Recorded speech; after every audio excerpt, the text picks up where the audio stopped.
જામનગર મહાનગરપાલિકા અને જીજી હોસ્પિટલમાં આરોગ્ય વિભાગની ટીમ દ્વારા કોલેરાગ્રસ્ત વિસ્તારોમાં સર્વેની કામગીરી હાથ ધરવામાં આવી છે। કોલેરા બીમારીને નાથવા રાજ્ય આરોગ્ય તંત્ર 3 સભ્યોની ટીમ આવી હેલ્થ અને કોર્પોરેશનના અધિકારીઓ સાથે મીટિંગ યોજી હતી। હાલ શહેરના 8 વિસ્તારો કોલેરાગ્રસ્ત જાહેર કરવામાં આવ્યા છે, જેમાં બેડી બંદર, ધરાનગર 2, ઘાંચીવાડ, ખોજાવાડ, લાલખાણ, બેડી બંદર રિંગ રોડ, રવિ પાર્ક, વાંબે આવાસ અને તેની 2 કિલોમીટરના વિસ્તારને જિલ્લા કલેક્ટરે કોલેરા ભયગ્રસ્ત જાહેર કર્યા છે।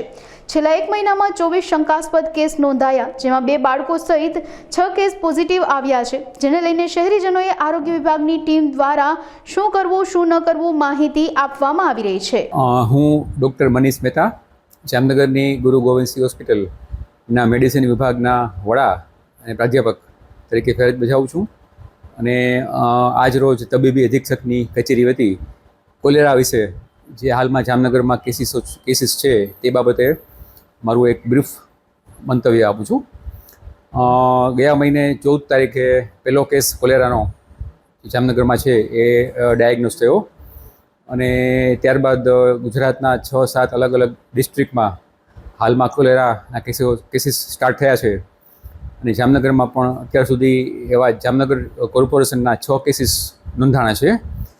તે બાબતે તંત્રની સજાગતાના ભાગરૂપે આજ રોજ રાજ્યના હેલ્થ વિભાગમાંથી 3 એક્સપર્ટની ટીમ જામનગર ખાતે આવેલી અને આજ સવારથી તેમની સાથે સંસ્થાના વિભાગીય વડાઓ સાથે એક મુલાકાત હતી। મુલાકાતમાં ઘણા બધા મુદ્દાઓ ચર્ચા થયા। તેમાં જે કેસીસો ડાયેરિયાના, ખાસ કરીને કોલેરામાં જે અતિશય પાણી જેવા ડાયેરિયા થાય છે અને તેમાં ખૂબ જ ઝડપથી તબિયત બગડી શકે એ પ્રકારના સ્પેશિયલ ડાયેરિયા કહેવાય કે જેને ખૂબ જ ગંભીરતાથી લેવામાં આવે છે અને લેવા જોઈએ, તેવા લગભગ 45 કેસીસ છેલ્લા 3 અઠવાડિયામાં જીજી હોસ્પિટલ ખાતે એડમિટ થયેલા। તેમાંથી તમામના સેમ્પલ મોકલતા 6 કેસ પોઝિટિવ આવ્યા છે।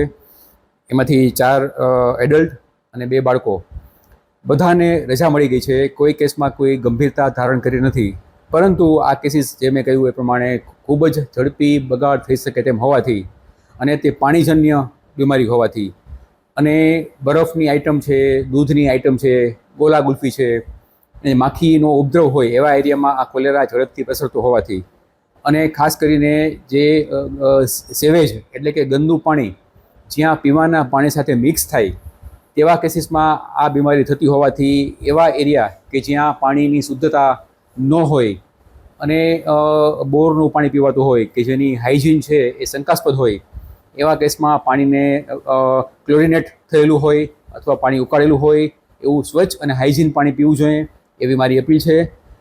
તંત્ર જીજી હોસ્પિટલ ખાતે બાળકોનો ડિપાર્ટમેન્ટ અને એડલ્ટ ડિપાર્ટમેન્ટ સંપૂર્ણપણે સજ્જ છે કોઈપણ કેસને પહોંચવા માટે, પરંતુ આ અટકાવી શકાય તેવી બીમારી છે। માત્ર સામાન્ય નોલેજ વાપરી અને બજારનું પાણી એવો વાપરવામાં ન આવે અને એ પાણીજન્ય રોગ હોવાથી અને દૂધજન્ય રોગ હોવાથી ખુલ્લું ઠંડુ દૂધ પણ પીવામાં ન આવે, વાસી ખોરાક ખાવામાં ન આવે, તો આ સંપૂર્ણપણે અટકાવી શકાય તેવી બીમારી છે। અને આજ રોજ તંત્રના જે 3 અધિકારીઓ આવેલા તેઓ સાથે પણ આ જ ખાસ કરીને અટકાવવાના પગલાઓ વિશે જ વાત થઈ છે અને કોર્પોરેશનની ટીમ પણ તદ્દન કાર્યરત છે।